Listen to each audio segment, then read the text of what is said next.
always put myself first. This is what I actually heard. I actually heard her say this. And the reason why I'm making this video is so you understand the subconscious ways that you have been emasculated. So I'm at a coffee shop today, and there are these two women sitting beside me, and they're probably like in their mid-20s.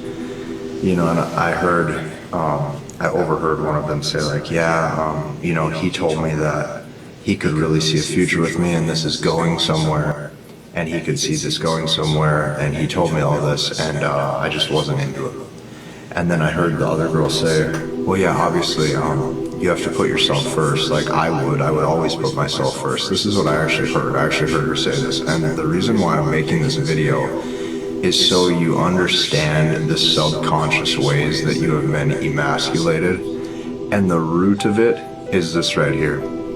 Since childhood, you were told to always respect women since you were a little boy. This is what I heard. I grew up in the Midwest. I'm from North Dakota. And as I came home for Christmas, I started to put two and two together with a lot of this stuff of where it comes, of just where a lot of these issues that men are going through or have went through come from. And a lot of times it stems from the relationship that you have as a child, not only with your mother, but ultimately who was around you. So what we have right now is we have a generation of men who were told to always respect women, and we have a generation of women who are told to always put themselves first. Well, what happens when you have that mind or that culture? I would say 90 to 95% of the men are going to turn out to be nice guys who were taught to always respect women.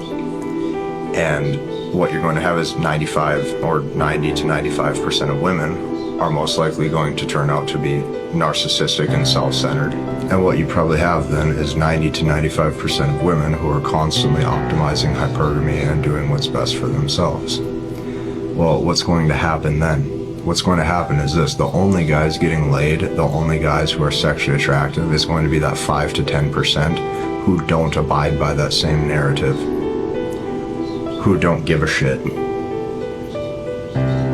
Doesn't matter what the teacher told him, doesn't matter what his mom told him. He has the mindset that I don't give a shit.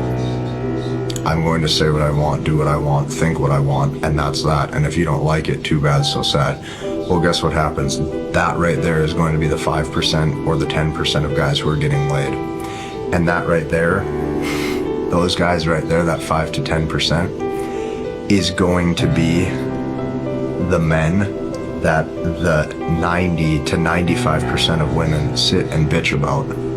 So 90 to 95% most likely of the women are going to be all complaining about that 5 to 10% of men. Well, what happens then? As the women are sitting complaining then that this is how men act and this is how men behave, what happens is the other 90 to 95% of nice guys hear that same narrative, not realizing that women are only talking about that 5 to 10% of men that act like they don't give a shit. And what happens is the men now attempt to be even more beta, attempt to please even more, attempt to be nicer and nicer and nicer and nicer.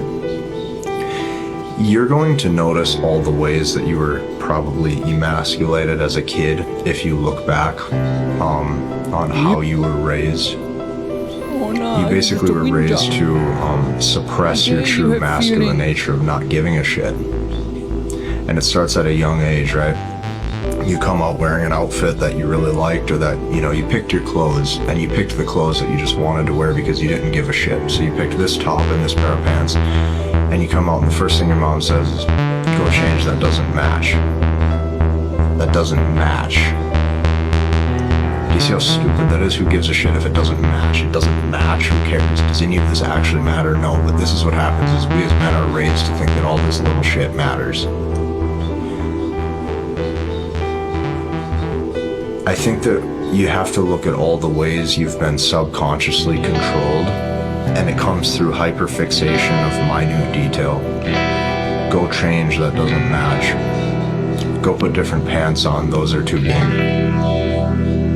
You know, this is how it starts. Then next thing you know, it's no, don't eat that yet, it's not dinner time. Don't eat that yet, it's not time for dessert. what do you mean you're doing it this way? You're gonna be home at 2 o'clock, why didn't you tell me that? And it's question after question until the man just submits to keep mom happy and submits to make all the women happy, and then pretty soon every single sentence that comes out of his mouth is about keeping all women happy. It is not until you detach from these micro traumas of a kid, these mindsets, that you will actually unlock your true potential in your dating life, because this shit goes way deeper than most dating coaches want to admit. The way you actually show up in your sub-communication as a man has been changed and altered. It started from childhood. And until you understand that we have a generation of men who have been taught to always respect women, and we have a generation of women who are taught to always put themselves first, and never once heard that same narrative to always respect men. This is what you have. Absolute dating. Welcome to my channel.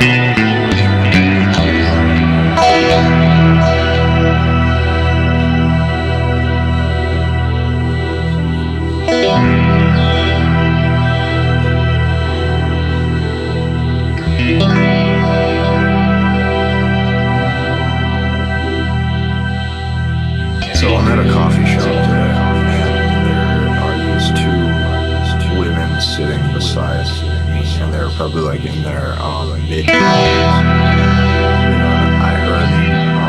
I've overheard one of them say like, yeah, he told me that he could really see a future with me, and this is going somewhere, and he could see this going somewhere, and he told me all this, and I just wasn't into it.